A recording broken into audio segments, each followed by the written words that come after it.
Whatever you're going through, whatever you're facing, we'll support you through it, and we're here to help.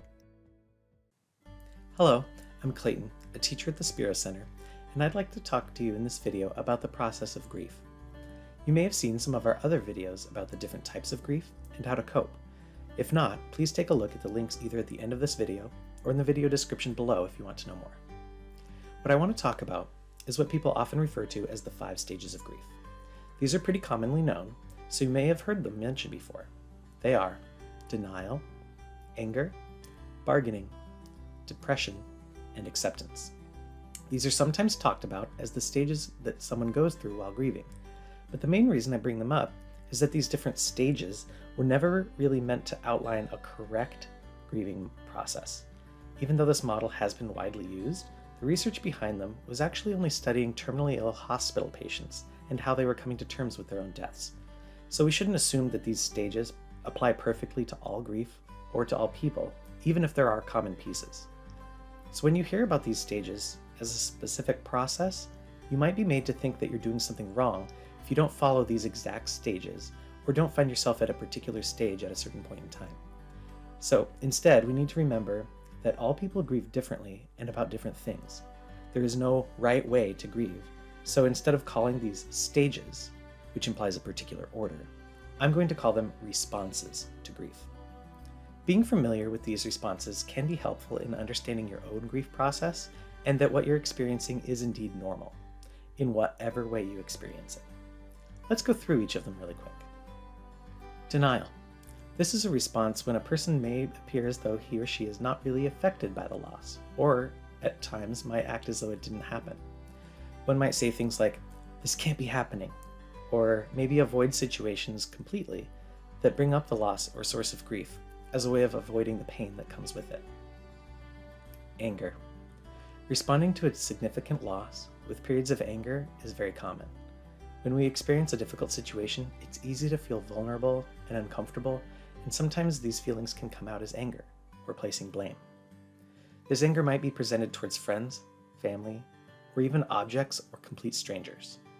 Sometimes anger is even directed at the source of loss, like feeling angry at the person who died.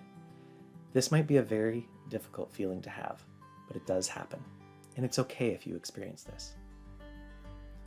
Bargaining. This response can be an attempt to somehow avoid the cause of grief by trying to negotiate a way around it. This might be like a person who just lost their dog saying, "I'd just give anything if I could have him back." Or other if only statements like, "If only I had known sooner, maybe I could have done something." And while these thoughts don't really ever have the power to change what happened, they can be a normal part of what someone experiences when processing their grief. Depression. This is a response where a person might feel defeated by the loss that they've experienced and find themselves saying things like, "What's the point of even trying?" or "My life is ruined." These are difficult but also very valid feelings to have. When a big change comes along, it might be true that your life may not be exactly the way that you had expected, and it is easy to feel like everything is ruined because of it. Sometimes feeling like this is a natural part of the grieving process before you can get to a place where the change is something that can be accepted. Which brings us to acceptance. Acceptance is kind of what it sounds like. The ability to accept what has happened and possibly embrace thoughts like, even though it's hard, it's going to be okay. Acceptance does not necessarily mean that the grieving process is finished or that there's no longer any pain or sadness. It simply means that there's a certain level of understanding of what has happened and an increased ability to feel more stable when dealing with emotions as they come. Dealing with grief can be a very difficult process, and it is just that, a process. More of a journey and less of a destination where you finally arrive.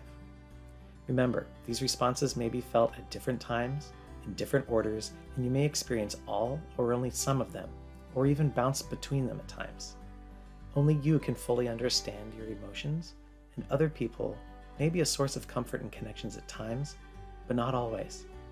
Since grieving is so personal, it can be difficult when your feelings don't exactly match those around you, even if they are grieving as well. If you're experiencing grief or anything similar to any of these responses, just remember that your feelings are completely valid, however and whenever you experience them. If you need to, make sure to seek help and support from a person you trust, or by calling the number at the end of this video.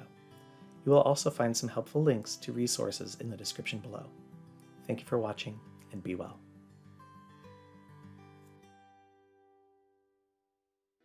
Sparrow Center is a therapeutic learning program of Educational Service District 112.